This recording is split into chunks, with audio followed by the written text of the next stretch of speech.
Okay, let's get started. This is our last work session of the day. Today is Friday, June 6th. We are noticed from 2:10 to 3:10 p.m. We are discussing the A version of AM 431 2025, Jacobs Engineering Group strategic planning for Anchorage Water and Wastewater Utility, AWWU. We will do member introductions and then we will turn to Mr. Pershinger. So go ahead, Mr. Bullitt. Introduction. Daniel Volent. Keith McCormick. Anna Brawley. Felix Rivera. And we're also joined by members of the administration, our general manager at AWU, and I know there are other members, so we will just notice when they come back in the room. So with that, I will turn it over to Mr. Persinger, and I see we have a presentation. Thank you. Thank you. David Persinger, AWW General Manager. As always with my presentations, AWW's mission is pretty simple, but it's a very tall order: protect the health and welfare of the public and the environment by providing responsible water and wastewater services, and that's why we exist. Dipping back a little bit to talk about our strategic planning effort. This has been going on for a little while. We initiated this back in 2023 through a request for proposal process.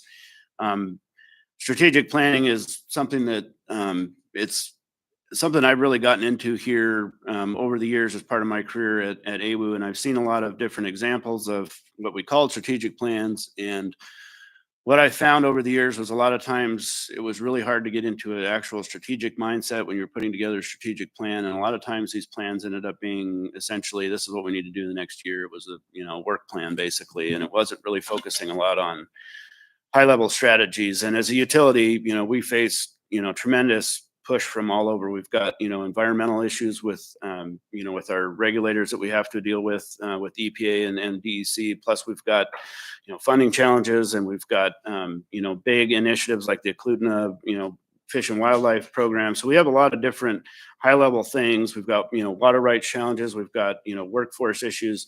Another big thing about our utility is, we've got about 285 positions. Over half of those are some sort of professional certification. I myself am a registered professional engineer. We have over 100 DEC, ADEC licensed operators, water and wastewater operators, both treatment, distribution, collection, and treatment on the wastewater side. So we have a tremendously professional workforce that has a need for professional certification and to maintain that, as well as to function at a high level. And a lot of these positions, it takes us 5 to 7 years to bring somebody new in and get them fully trained up to be able to operate a plant. So it's not, it's a long-term game when you're in this business. You got to look down the road, and you got to really be thinking strategically.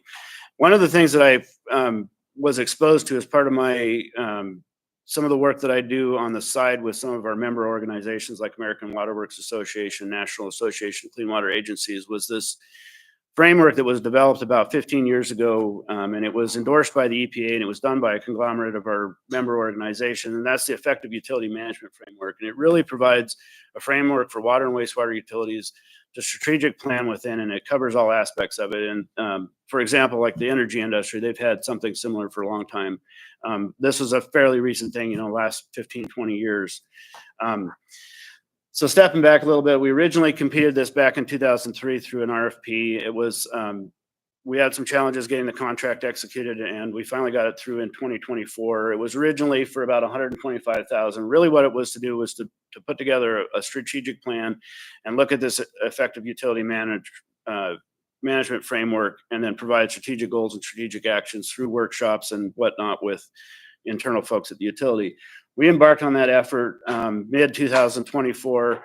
Same time, we also had a change in the administration at the municipality. There was also changes at the utility, with Mark Corsentino was at that time tasked to take on the Anchorage hydropower role as well. So we had some changes in leadership at the utility that caused some delays. And so at this point, we've got a draft strategic plan. We've got to finalize it, but we want to take a deep dive into employee development and really work on bringing us into a truly strategic, forward-looking organization. So dropping back a little bit on the effective utility management framework, again, I'm not going to spend a lot of time on this, but this was a huge effort that was gone through. It's about 12 water and wastewater organizations in partnership with EPA, and it was endorsed by EPA. And so essentially this puts together a framework that utilities can use puts common language. It's a structured improvement process. It allows us to use the data that we collect to drive decisions. And then it's a holistic approach. It covers everything from finances to affordability to workforce development and regulatory compliance. Again, it was endorsed by EPA, originally done in 2006, and it was just recently updated in late 2024.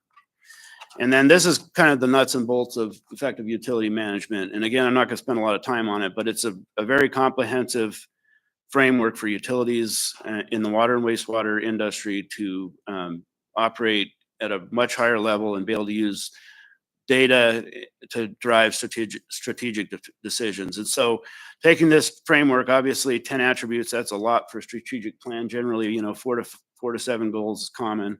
And so there's also a method to go through this and kind of, figure out where you land. And so we sent this out through our facilitator to all of our, we've got 7 divisions at the utility. So we had 7 division directors and the general manager all went through this scoring, and surprisingly, the results were inconsistent, which, everybody has a different perspective, right? So that led to a lot of work sessions and a lot of basically looking at all these 10 attributes and picking parts and pieces of them and developing basically these 4 areas that we, conglomerated on. And it's not that we are stuck within these 4 categories. We stole or borrowed parts and pieces from the other 6 categories, but community sustainability, financial viability, operational optimization, and employee leadership and development. And that's really what this amendment focuses on, is that employee leadership and development.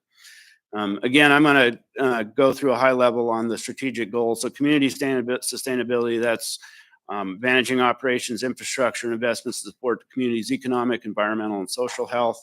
Financial viability, pretty self-explanatory. Operational optimization, and this one is really important for the utility. It speaks to internal processes within our organization as well as processes within the muni.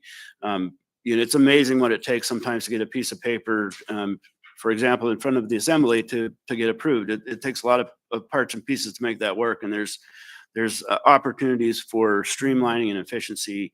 And then goal 4, which is really near and dear to me, is employee and leadership development. That's attract, develop, and retain a talented and valued workforce. Digging a little bit deeper, these are our draft strategic goals and our strategic actions. My number 1 goal under community sustainability and really overall is to secure Clutha water rights and preserve the future operation of the Clutha water system. This is an amazing system we have, and it's a treasure that we need to be very careful and make sure that we strategically protect that in the future. Expand affordability programs to support community development. This was something that I worked on a lot during COVID with the federal delegation. We actually got it stood up during COVID. It mirrored the LIHEAP program, which is under the energy sector. Unfortunately, we have not been able to get that put permanently in place, but we're still trying. Authorizing strategic execution of utility plans. Again, we're a large organization. We have 5 plants. All 5 of those have facility plans. We've got a water master plan, a wastewater master plan. Those are very important. They drive future expansion and capital work, as well as looking at regulatory drivers that could impact our operations. So they're very important. Jumping into the financial viability, develop process of providing timely and accurate financial information, both operating and capital budgets. Amazingly, we have SAP, which is a really powerful tool, but there's a lot of spreadsheets that we still use to figure out where we're at. So this really is speaking internally to how we look at our budgets and making sure that we're tracking things and doing things in a efficient manner.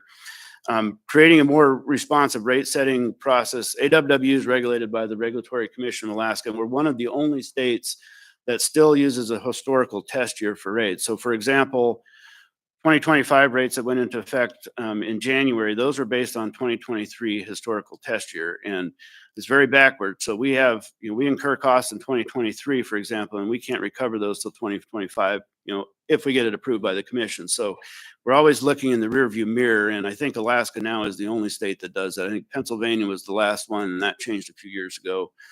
That would require a legislative solution, but again, there's a number of other utilities that are, we all deal with the same challenge. And then streamlining critical process such as budget and procurement. Again, going back to, the number of people that have to touch something to get it through the system. Operational optimization, improving tools, process, and resources to support environmental compliance. Again, we have compliance with EPA, we've got compliance with DEC, and then we've got a lot of other sort of one-offs with our backflow prevention program.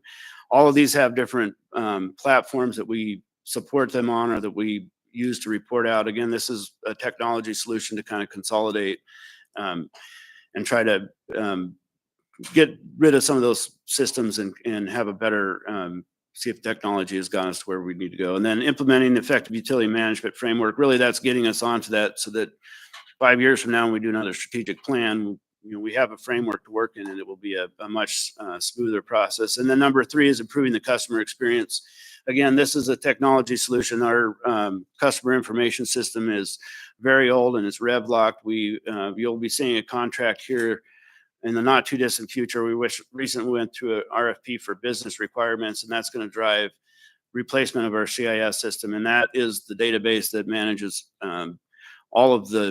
has all the actual customer data. So that's how we bill. And it's extremely important to AWW as well as the municipality, because that brings in about $10 million a month through customer fees.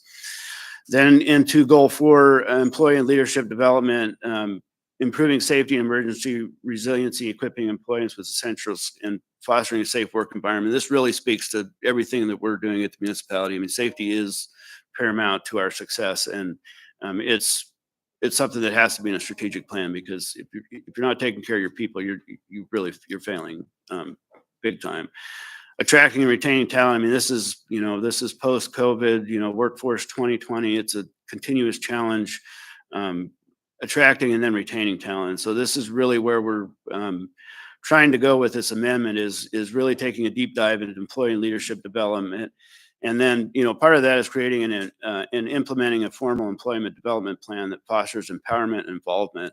We have 7 different divisions, so we have a ton of different types of jobs at the utility. And one of the things we've informally done is to provide opportunities for employees. If they reach kind of the plateau in one division and they get some other skills, they might be able to move to a different division and have, a career pathway. And so this is really helping employees. So when they first come in, they can kind of see the future and, grow along with us and give them opportunities really to move to a higher level.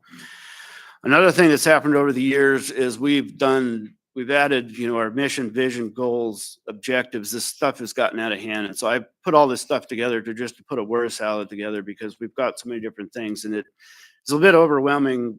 And again, it's because we've added over the years rather than, taking a clean break from one strat plan to another and really looking strategically. It's like we've added stuff on, right? So it's, these messages get lost in translation. So going forward, it's real simple. Our vision is to be a trusted and collaborative community partner. Our mission is to protect the health and welfare of the public and the environment by providing responsible water and wastewater services. And AWU, everybody says AWU, AWW, it's our acronym. We live it. You always do the right thing, work safely, work together, uphold professionalism and integrity. So moving forward, amendment number 1, which was originally introduced on May 20th,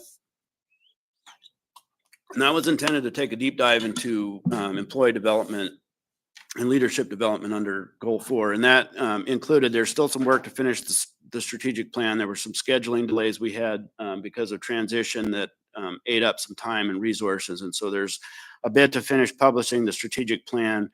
Another big area is to put together a way for us to dashboard and track progress on the strategic plan, because that's one of the areas in the past where we had these behemoth spreadsheets and they were too granular and challenging to update. And so, they didn't get updated. And so, employees got burned out. It's like, well, I will have a strategic plan if we're not going to do anything. So this allows us to build a dashboard that we could see where we're at any given day on our strategic plan. And then a big part of this was executive and employee leadership development, team building, and then executive coaching. There were quite a few questions from assembly members, rightfully so, because it was a very significant amendment. It was over double the contract. There was, wanted to know what the scope of work was today. That's, the strategic plan I just shared. What's coming? What is this additional money going to do for us? really focus on what we need to do, the core needs, and then the timing of the work. You know, we're halfway, it's June now, we're halfway through 2025 already, which is hard to believe. But so we heard assembly concerns, and I've put an A version through, and I think that's been published, and it was should have been on the work session documents, but really went back and looked, focusing really on what's truly valuable for me. Again, we've got a lot of leadership changes. You know, I'm the new general manager.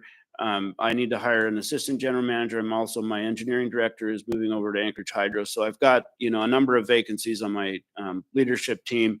I've also got an engineering division that's got a lot of, there's been a lot of turnover there, and we're bringing a lot of new folks in, but we've got to build, and that's really what drives our capital program. So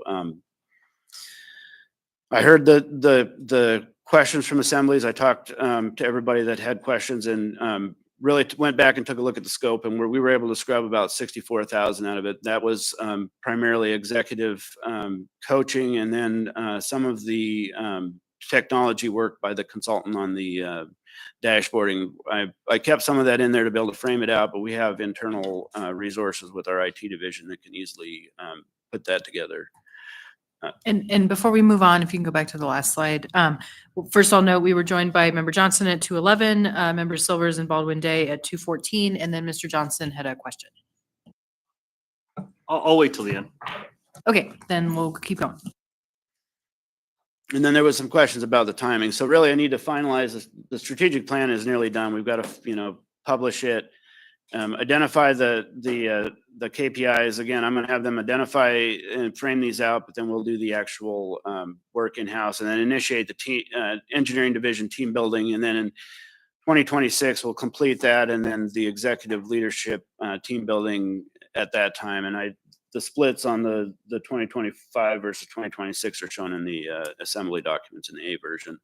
And really, that's, you know, this is our team heavy in strategic planning. On the right there, that's Beate Right for You LLC. She's the main facilitator on there. She's subcontracted to Jacobs.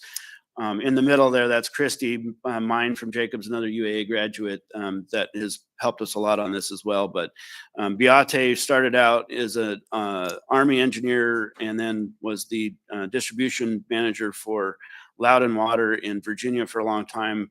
She spent 2 or 3 years in Washington, D.C. as the executive director of the Water Research Foundation. And then she's been doing strictly water and wastewater utility executive coaching and strategic planning for the last 3 years. And so that's really wanted to find somebody that was keyed into our business, because I've been through, this is my 4th or 5th strategic planning effort at the utility. And, you know, we would bring somebody in that, and it was always a low dollar effort, and we really got basically what we paid for. So, and I think Member Johnson, you had a question on this. Was it this slide? That was it. Okay, so go ahead, Mr. Johnson. Yeah, thanks. I appreciate the briefing, and I'll say generally philosophically, I recognize the value of strategic plans. I'm still wrestling with this as a value proposition. And I guess a couple questions that'd be helpful for me. Looking at the back page of the proposal and the costs associated with the team building, if you go down to, like, for example, test 12.5, team building workshops, 20 hours, $8,000. That is, I assume, just for the time of the people who would be administering those workshops, the Jacobs employees, which looks like it'd be 1 in person and 2 virtual. Is that what that's going towards?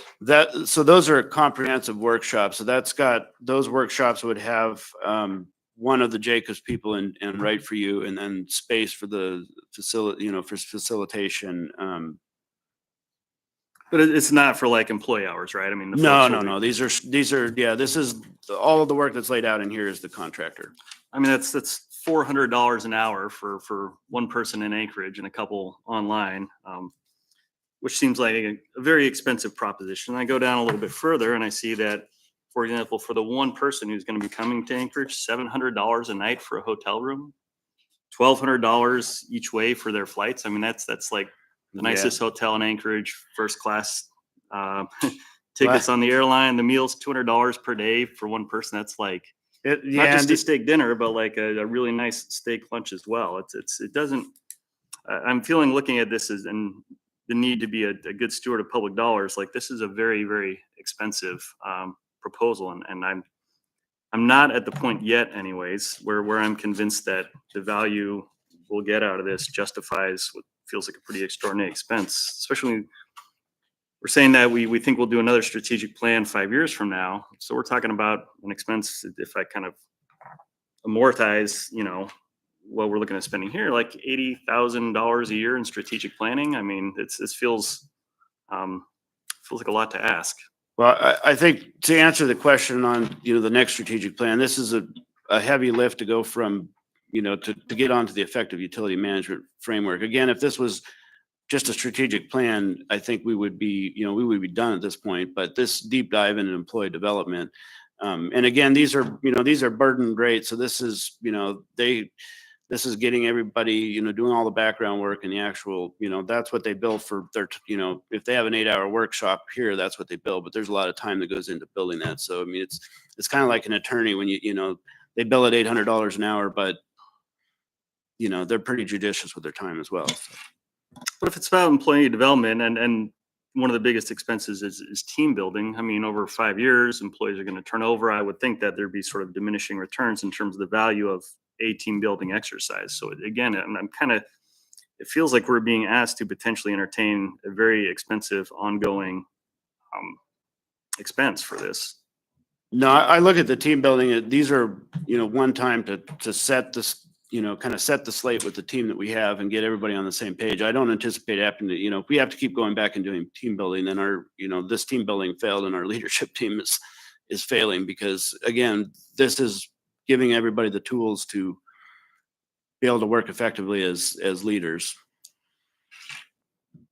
All right. I'm going to continue to grapple with this, and maybe my colleagues who have more experience in this space can speak to it, but I'm looking at just like per person coming up here, between hotel, car, and meals, $1,150 just for every day that they're in Anchorage, on top of $400 an hour for every hour of work they're performing on site. It just, it feels a bit spendy to me. Ms. Silvers, and then Mr. Rivera and Ms. Baldwin Day. We don't have anybody local that can provide these services? Not anybody that's got this level of, not with effective utility management, no.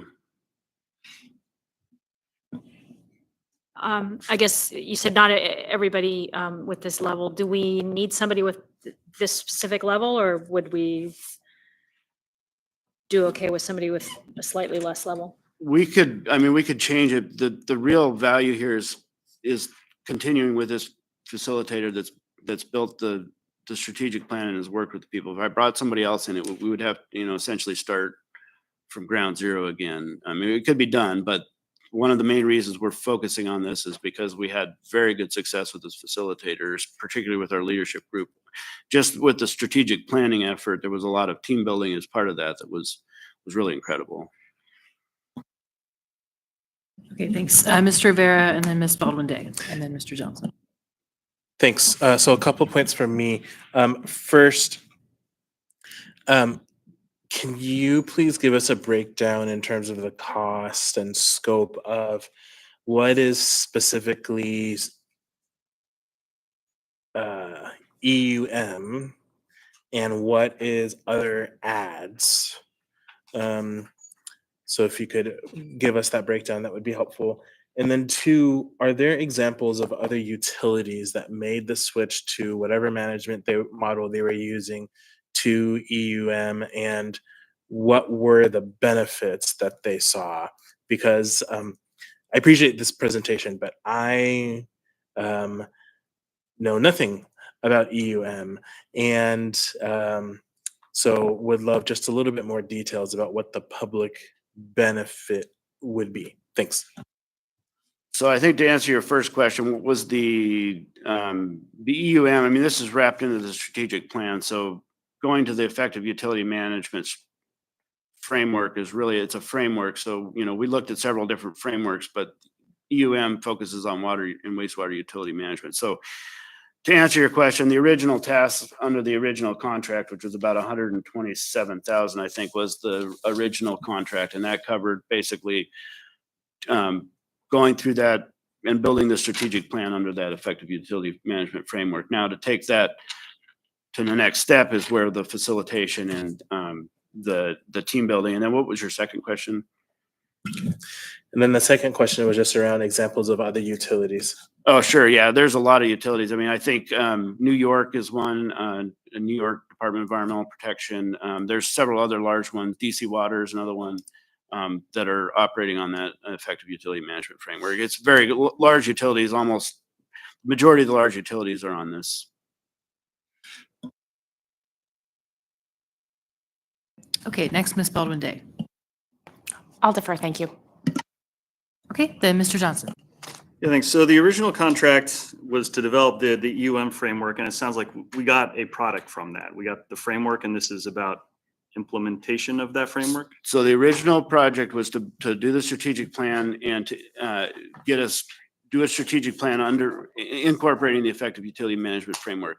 We had some delays because of challenges. We had to cancel one trip up here because of issues that we had, stuff that we had going on, and it was, transition at the utility with leadership. So, we were supposed to have this completely done and published. There's, it's pretty much done except for the final edits and putting it together. So there's a little bit of work on this to publish a strategic plan, but the majority of the work is to dashboard or provide, key performance indicator frameworks that we can build out a dashboard and then take a deep dive into employee development and team building.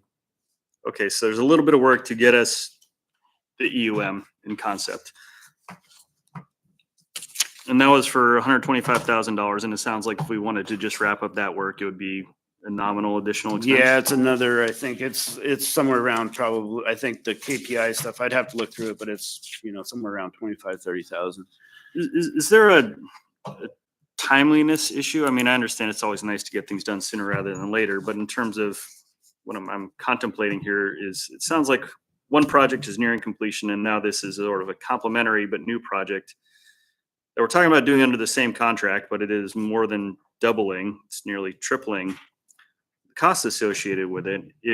And then there's questions about whether or not this, necessitates, if we have to go with this original contractor, would it be feasible perhaps to issue a new RFP for the EUM implementation piece of it to see if we can get somebody to come back with a better better value proposition for that work? We can issue RFPs. I mean, those are doable. I will say that the landscape right now is not great for professional services, either on professional side or on the construction side. And we typically used to get multiple RFPs, multiple proposals, multiple bids. We get 2 or 3, maybe a lot of times 1. So to get somebody of this caliber that has the experience and the especially the knowledge and experience working with the utilities and understanding kind of the big strategic picture, I would speculate that it would be very challenging to do an RFP and to come in anywhere close to this price with somebody else. Okay. Okay, thanks. First, I'll note that we were joined by Member Gerker at 2:35, and next, Mr. Rivera. Thanks. And I appreciate you answering all of these questions. Absolutely. So I see that on slide 17 of you talked about a reduction of 64,000. So in all of the different parts of the scope of work here, where is that 64,000 coming down from? Is it? Yeah. So a portion of that came out of task 11, which was the key performance indicators.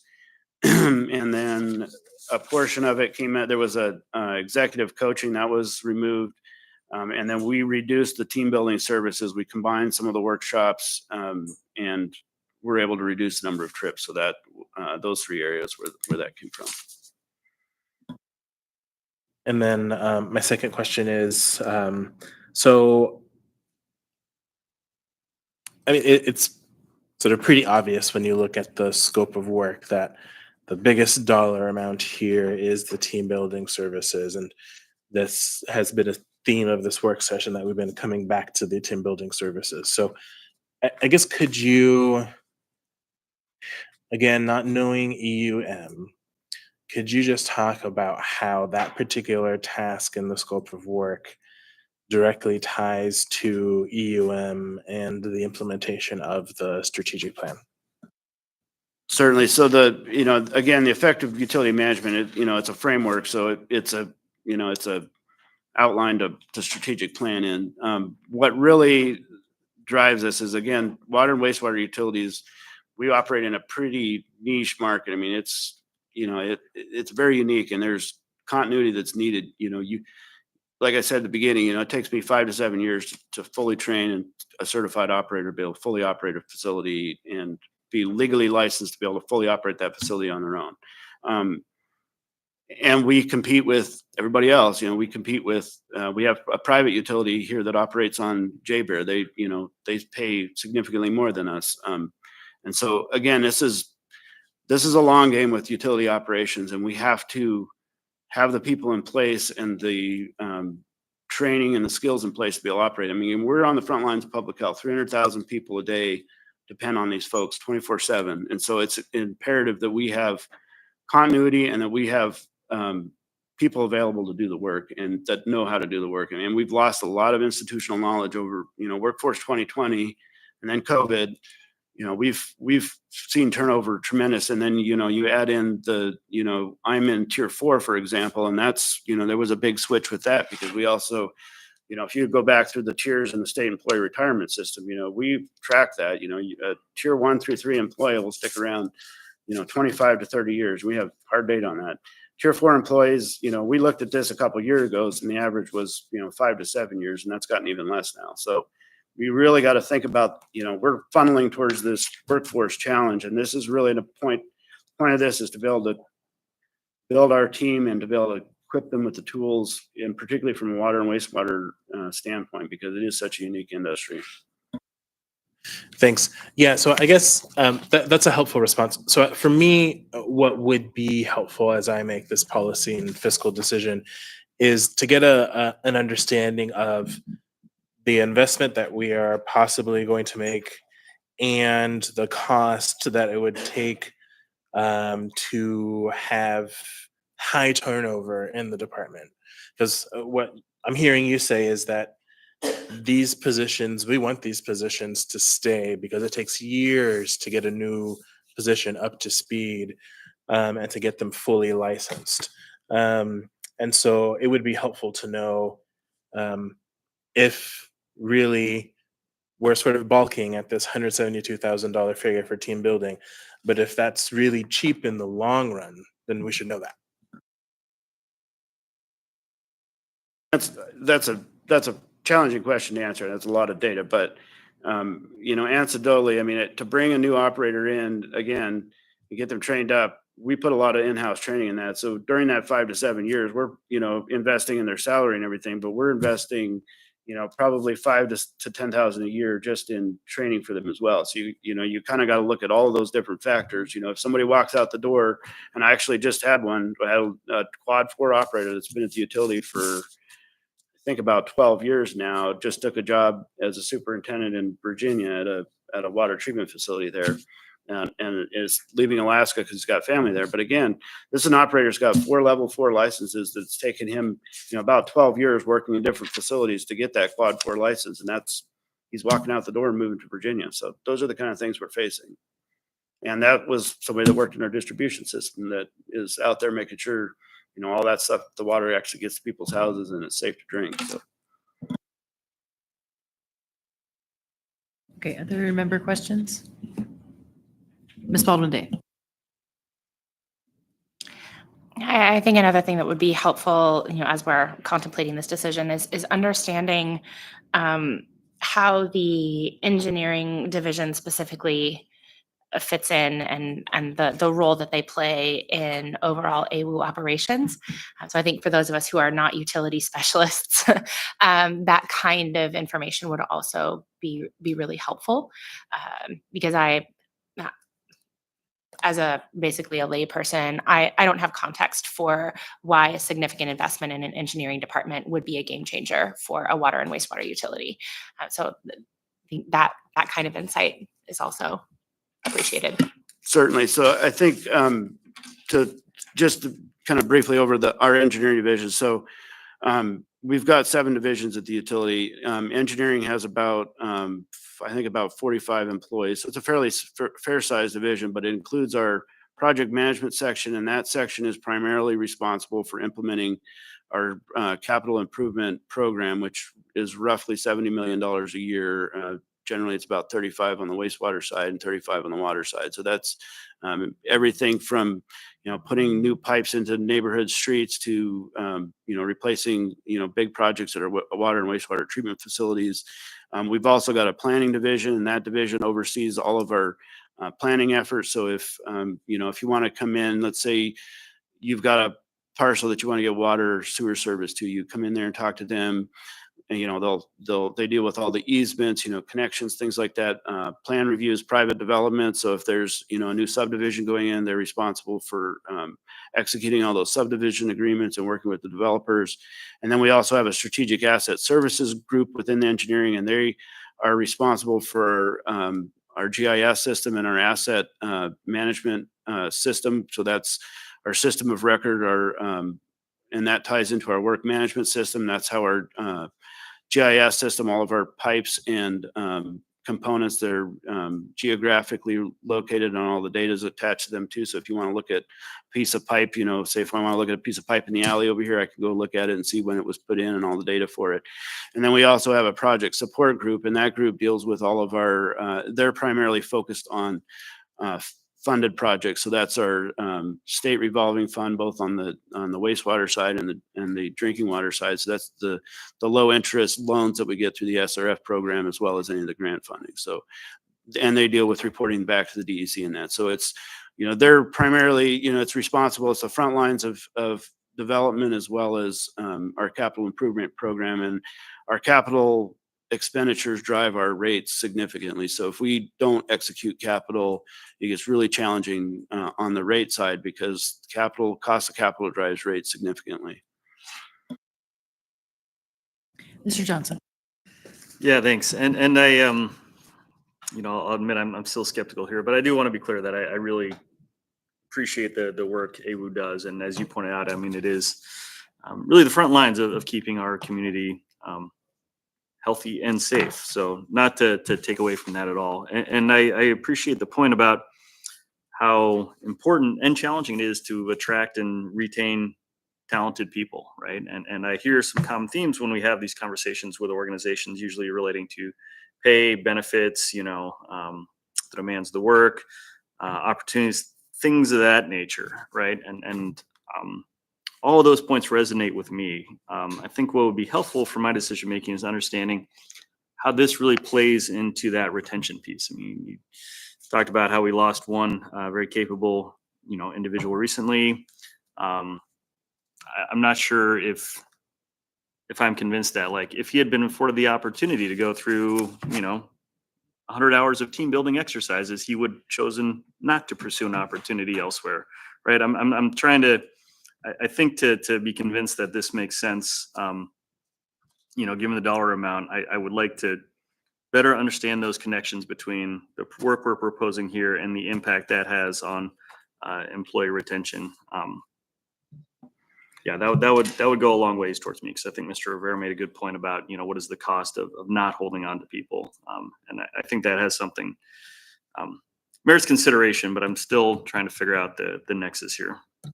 So I think, again, it's hard to put, dollar figures to, soft things, right? I mean, it's not I'm not paying $18 a cubic yard for, type 2 dirt, right? So but if you look at, the reasons why people change workplaces, or they change, money is usually, that's a big thing. Retirement's not so much a big thing anymore. The newer generation is looking at things differently, but people generally, they'll do a lot if they enjoy where they work and they like their boss, and they feel like they're appreciated.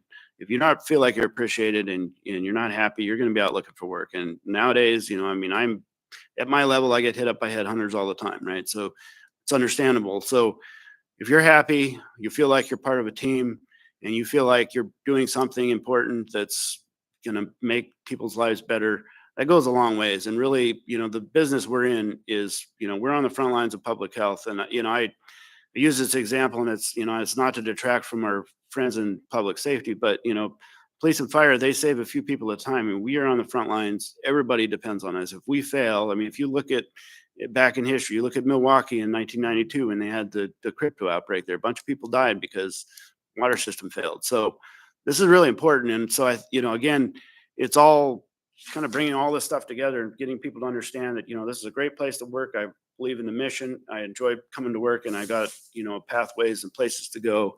And, maybe I don't get the 5% raise I would hope to this year, but I'm going to stick around because I just really believe I'm doing a great thing and I enjoy what I'm doing. And that's really what this is about. It's hard to put a dollar figure to, if I don't do this, what's going to happen?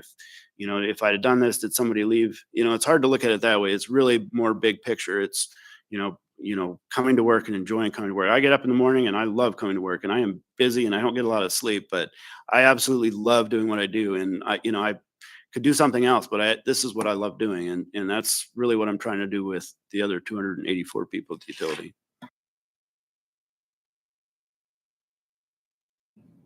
Okay, not seeing other member questions. I have myself in the queue just for a couple short points. One, a question and a point. It sounds like there is, members are seeking some additional information. So I would suggest the administration consider maybe one additional memo to lay on the table, knowing that the deadlines have passed, but this would be supplemental. It sounds like an updated budget perhaps, and some of that other information that's come up. And then my question is just a short one on the timeline. You mentioned this goes into 2026. Is that full year, half year? How much are you anticipating this is covering 2 years of budget? I put it through the end of the year. I mean, it's a professional services contract, and we control the schedule. I basically did that because it's coordinating people being in town, and these workshops, you have to have everybody present for them, and so it's trying to get everybody's schedule nailed down is not easy. Okay, thank you. Any other questions, comments? Okay, one other small item I was reminded by another member, with work sessions, we do try to stay away from debate, and I know that's a gray area, and so just one, kind of general reminder for folks. I know it can be tough if it's asking a question, there's concerns there, but just to remind everybody. And with that, I think we'll anticipate seeing this A version on the agenda in addition to the original, and with that, we'll be adjourned. So happy weekend, everybody. Thanks.